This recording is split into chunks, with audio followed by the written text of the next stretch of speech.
नमस्कार। आज गीता सत्संग चैनल में आप सभी का स्वागत है। आज हम लोग गीता सत्संग माला भाग 4 में प्रवेश करेंगे। आइए स्क्रीन पर चलते हैं। तो आइए हम लोग सत्संग माला के भाग 4 में प्रवेश करते हैं। गुरु कहते हैं, गुरु से मतलब है योगेश्वर श्री कृष्ण से। कहते हैं कि ये तो सांख्य योग से बताया कि आत्मा अवध्य है, और अब व्यवहार जगत में आओ तो भी न्याय की रक्षा के लिए युद्ध तो तुम्हारा धर्म है। क्षत्रिय का यही धर्म है कि न्यायोचित धर्म की रक्षा के लिए युद्ध करना हो तो करे। इसलिए स्वधर्मम अपि चावीक्ष्य न विकम्पितुमर्हसि, किसी भी तरह युद्ध से विचलित न हो। क्षत्रिय के लिए धर्म रक्षार्थ युद्ध से श्रेयस्कर कोई कार्य है भी नहीं। यहाँ लोग इसको व्यापक अर्थ भी ले सकते हैं। जीवन में कई स्थितियां आती हैं जो व्यक्ति को उसके पारंपरिक कार्य से विरत कर देती हैं, और भगवान कहते हैं ड्यूटी मुख्य है, कर्तव्य मुख्य है, इसे करना ही श्रेय दिलाएगा। अगर न किया तो संसार में अपमान होगा जो मृत्यु से भी भयंकर है। क्षत्रिय के लिए युद्ध स्वर्ग का द्वार खोल देता है। अगर विजयी होता है तो पृथ्वी को भोगेगा, और मारा गया तो स्वर्ग मिलेगा। वैज्ञानिक है इसका धर्म शोध करना, जैसे वैज्ञानिक है उसका धर्म है शोध करना। उसमें कठिनाई आ सकती है, पर उसे बीच में छोड़ना गलत है। अगर वो छोड़ देता है तो लोग उसे हारा हुआ मानेंगे और प्रतिष्ठा भी खत्म हो जाएगी। और अर्जुन तो कह चुके हैं कि इस युद्ध से देवलोक का राज्य मिले तो भी मैं नहीं करूंगा। तो भगवान अगर उन्हें स्वर्ग या प्रतिष्ठा ही देते हैं तो कुछ नहीं देते। इस पर योगेश्वर श्री कृष्ण जी कहते हैं कि जिसे न स्वर्ग की न प्रतिष्ठा की इच्छा हो, उसे भी अपनी ड्यूटी कर्तव्य का निर्वहन, सुख दुख लाभ हानि जय पराजय को समान समझ समभाव से करना चाहिए। ऐसा करने से पाप को या किसी विषम स्थिति को प्राप्त नहीं होंगे। भगवान इस 2/39वें श्लोक से कर्मयोग के सिद्धांत को निरूपित करेंगे।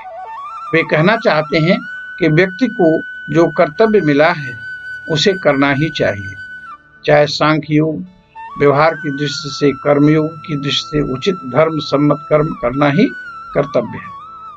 अभी तक जो उपदेश भगवान ने दिए वो सांख्य की दृष्टि से, और व्यवहार की दृष्टि से युद्ध अर्थात शास्त्र सम्मत कर्म करना चाहिए, इसको निरूपण किया। अब कर्मयोग को समझाने के लिए कहते हैं, कर्मयोग में बीज का नाश नहीं होता, फल रूप दोष भी नहीं लगता, बल्कि इस कर्मयोग रूप धर्म का थोड़ा सा भी साधन जन्म मृत्यु रूप महान भय से रक्षा कर लेता है। 2/40 में कहते हैं कि नेहा विक्रम नाशोस्ति प्रत्यवायो न विद्यते स्वल्पम अप्यस्य धर्मस्य त्रायतो महतो भयात्। अभी तक कर्मयोग क्या है ये नहीं बताया, उसका फायदा क्या होता है ये बता दिया। अब आगे कहते हैं, इस कर्मयोग में निश्चयात्मिका बुद्धि एक ही होती है, अर्थात कर्मयोग के लिए दृढ़ निश्चय होना जरूरी है। बुद्धि अगर अस्थिर रही तो वह योग सिद्ध नहीं होगा। भाव ये कि कोई भी कर्म करे उसमें करने का भाव दृढ़ हो, अस्थिर भाव से सफलता नहीं मिल सकती।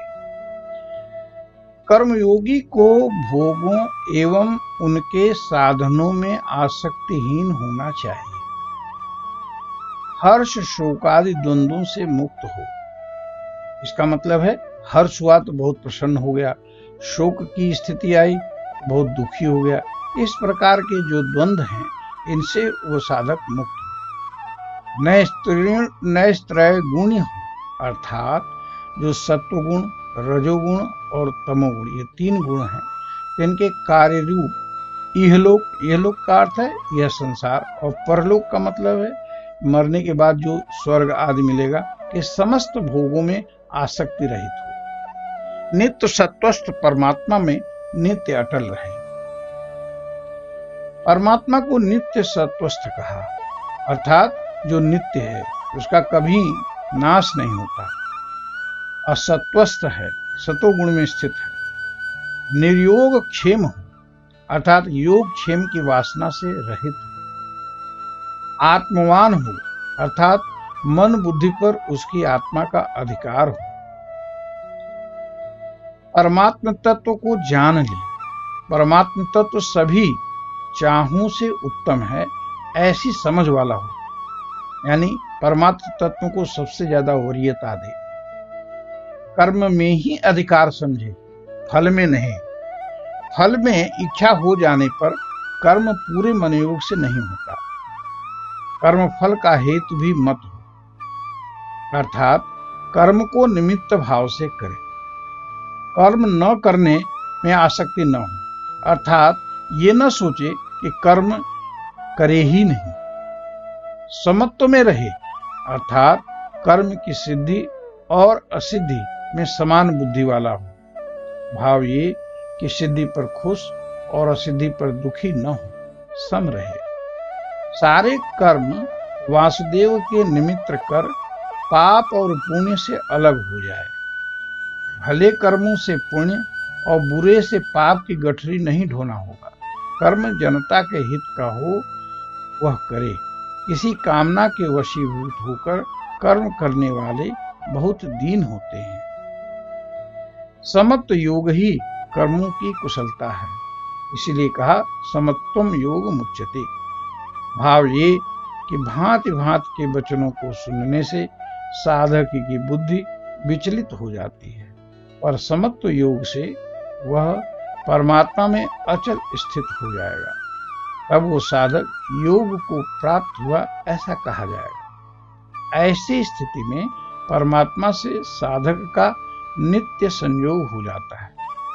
ऐसे स्थिर बुद्धि युक्त साधक को स्थित प्रज्ञ कहते हैं।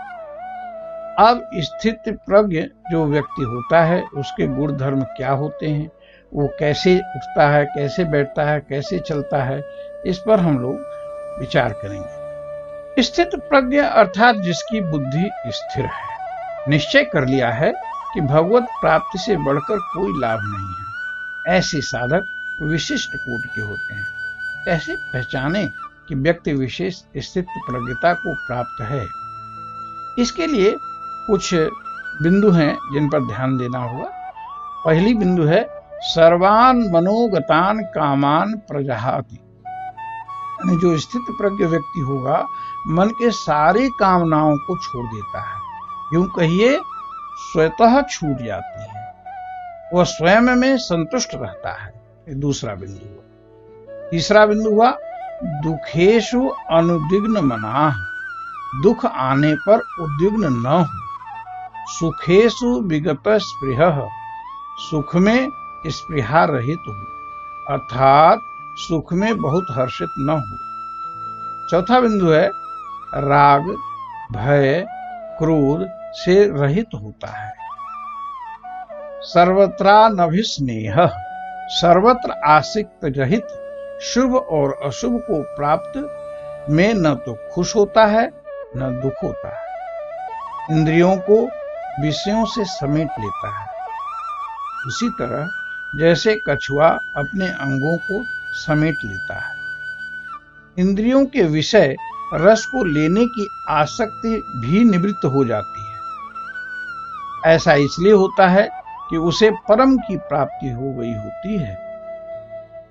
अगर इंद्रियों को उनके विषयों से जबरन निवृत्त कर भी दें तो यदि उसकी रसवृत्ति बनी रही तो वह साधक गिर सकता है।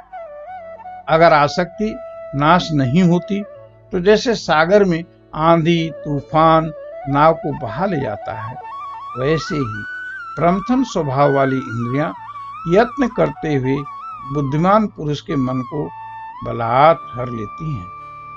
आठवां बिंदु है इसलिए साधक को चाहिए कि सभी इंद्रियों को बस में कर समाहित चित्त से परमात्मा वासुदेव के परायण होकर ध्यान में बैठे। जिसकी इंद्रियां बस में होती हैं उसी की बुद्धि स्थिर होती है। अगर ऐसा नहीं हुआ, मन इंद्रियों के द्वारा विषयों का चिंतन करता रहा तो क्या होगा, इस पर हम आगे देखते हैं। पीछे हमने स्थित प्रज्ञ व्यक्ति के गुणों पर चर्चा कर रहे थे। इंद्रियों की रसवृत्ति भी छूट जाती है, छूट जानी चाहिए, मगर ऐसा नहीं हुआ और साधक ने जबरन इंद्रिय निरोध किया तो कभी भी साधक च्युत हो सकता है। योगेश्वर श्री कृष्ण इसी पर बल देते हुए कहते हैं कि विषयों के चिंतन से आसक्ति उत्पन्न होती है, उनसे कामना उत्पन्न होती है, और जब कामना की पूर्ति नहीं होती तो व्यक्ति को क्रोध आ जाता है, और जब कामना की पूर्ति होती है तो दूसरी कामना प्रारंभ हो जाती है। तो नियम हुआ कि क्रोध से मोह, मोह से स्मृति विभ्रम, और जब स्मृति विभ्रम हो जाता है तो बुद्धि काम नहीं करती, तो फिर तो व्यक्ति का नाश ही हो जाता है। परंतु जो स्थित प्रज्ञ होता है वह अंतःकरण को वश में कर राग द्वेष से रहित हो विषयों में विचरण करता हुआ भी अंतःकरण की प्रसन्नता को प्राप्त करता है। यहाँ मूल है कि इंद्रियां राग द्वेष से रहित हो जाएं। जब तक ये नहीं होगा व्यक्ति भटकाव में पड़ा रहेगा। उदाहरण लेते हैं, चाय पीना उचित नहीं है तो छोड़ दी हमने, चाय पीना छोड़ दी, सभी के सामने घोषणा भी कर दी कि मैं चाय नहीं पीता, पर अंदर इच्छा है, राग बना हुआ है, कैसी लग रही होगी चाय। तो चाय से अंदर राग है पर ऊपर से द्वेष दिखा रहे हैं। ऐसे जन छुप के चाय का आस्वादन कर लेते हैं। इसलिए कहा कि इंद्रियां स्वयं इस राग द्वेष से निवृत्त हो जाएं, तभी उचित है। ऐसा होने पर साधक कहीं भी रहे उसे हृदय में सदा प्रसन्नता बनी रहेगी। अंतःकरण की प्रसन्नता से सारे दुखों का अभाव हो जाता है और बुद्धि सब ओर से हटकर एक परमात्मा में ही लग जाती है। अभी तक हमने देखा कि यदि व्यक्ति की इंद्रियां मन बुद्धि बस में है तो सारे दुखों का नाश हो जाता है और उसे शाश्वत शांति मिलती है। अब यदि ऐसा नहीं है, अर्थात मन और इंद्रियां जीते हुए नहीं है, तो उसकी बुद्धि निश्चयात्मिका नहीं होती, उसका चित्त सदा अशांत रहता है। वो अशांत आदमी को सुख कैसे मिल सकता है? इसी को संसार के कार्यों में देख सकते हैं। जैसे कोई वैज्ञानिक है, उसे कुछ खोजना है, शोध कार्य करना है, उस मार्ग पर वो चला भी, पर बुद्धि निश्चयात्मिका नहीं है, तो क्या होगा? कठिनाई आने पर वो अपना लक्ष्य बदल देगा। इस प्रकार के बदलाव से मन में संतोष नहीं होगा, वह अशांत बना रहेगा। अतएव दृढ़ निश्चयी होना होगा। अगर इंद्रियां काबू में नहीं हैं, तो साधक परमात्मा को, वैज्ञानिक लक्ष्य को, व्यापारी धन को और किसान अन्न की पैदावार को, सैनिक विजय को कभी प्राप्त नहीं कर सकता। कहते हैं, जैसे जल में चलने वाली नाव को आंधी हर लेती है, वैसे ही साधक को एक ही इंद्रिय, इस अयुक्त पुरुष की बुद्धि हर लेती है। उदाहरण लेते हैं, एक छात्र घर से शहर को गया, कठिन परिश्रम से परीक्षा पास कर उच्च पद प्राप्त करूंगा, ऐसा उसने लक्ष्य बनाया। शहर आने पर उसके नेत्र बस में नहीं रहे, वह चलचित्र की तरफ आकर्षित हो गया।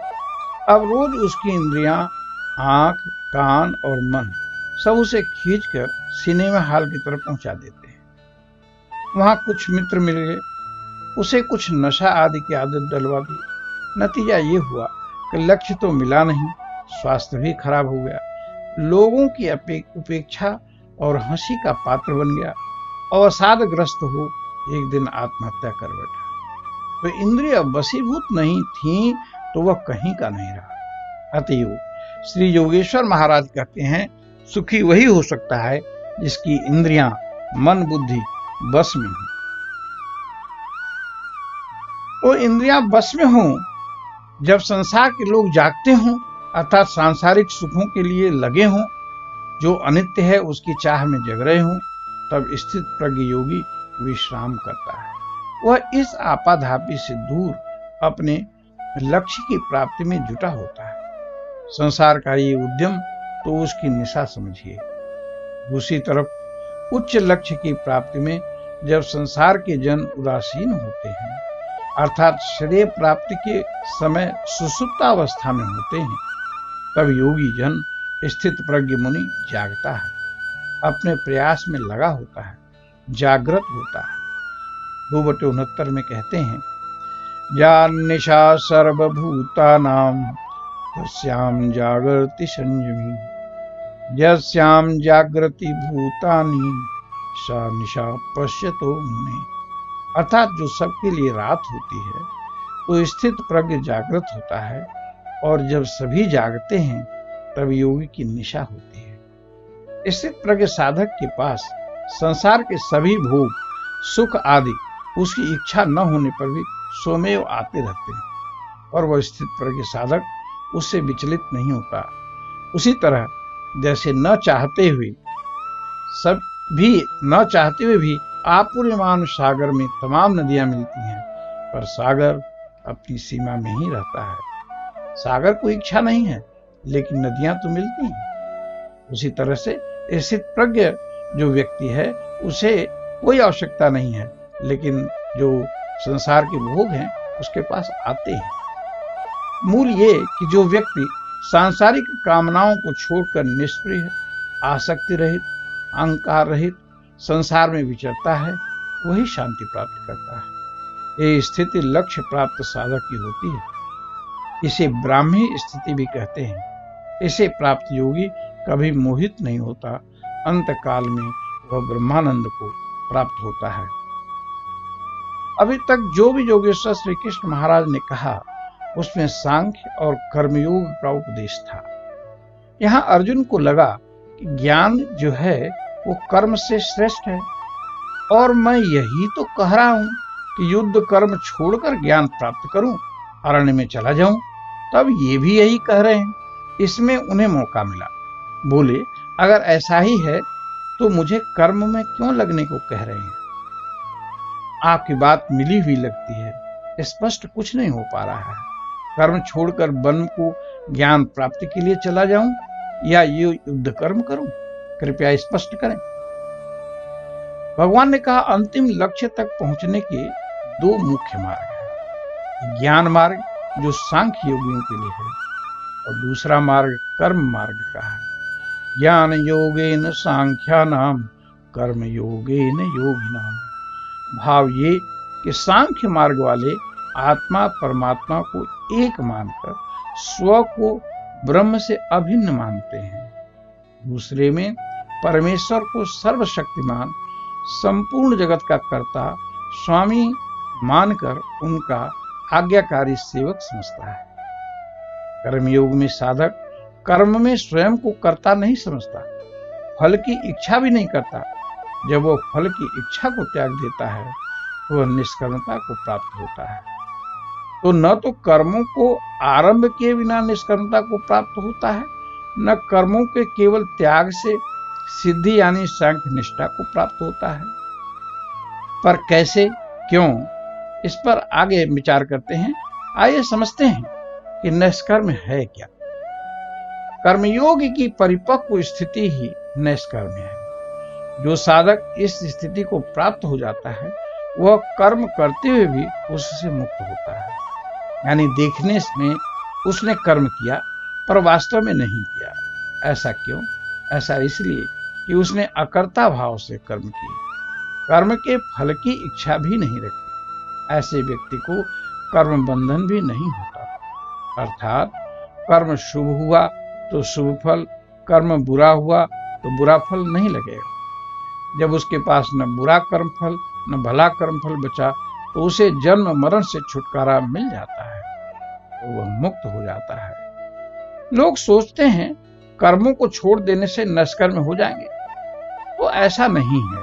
पर क्यों? जब हमने कर्म किया ही नहीं तो फल कैसे मिलेगा? ऐसा प्रश्न स्वाभाविक है। पर सोचिए, कोई भी व्यक्ति क्षण भर भी बिना कर्म के रह ही नहीं सकता। शारीरिक दिखावे में नहीं करेंगे, मानसिक तो होगा ही। बिना कर्म किए कैसे रह सकते हैं? जल पिएंगे, भोजन करेंगे, नित्य कर्म तो आवश्यक है ही। इसलिए गीता के 3 अध्याय के 5वें श्लोक में कहते हैं, नहीं कश्चित क्षणमपि जाति तिष्ठत्य अकर्म कृत। क्षण मात्र भी बिना कर्म के रह ही नहीं सकता।